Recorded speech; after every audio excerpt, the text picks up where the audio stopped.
Chapter 11. My daddy is very busy.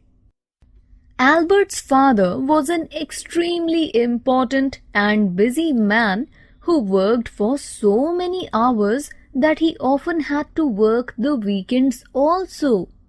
One Sunday, Albert woke up early and, hearing his dad opening the front door to go to his office, he ran to ask him some questions.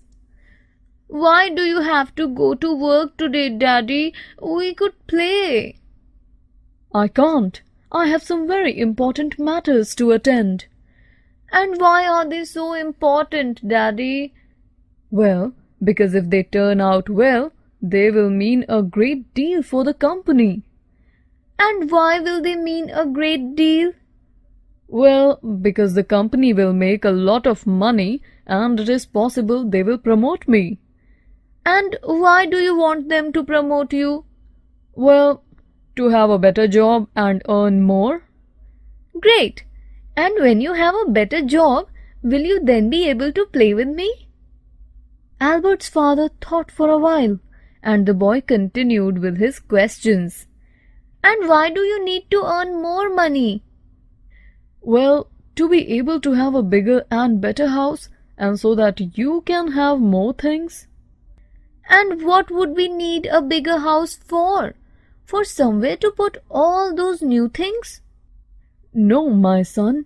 With a bigger house, we will be more comfortable and be able to do more things."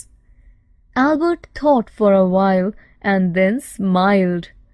"Will we be able to do more things together?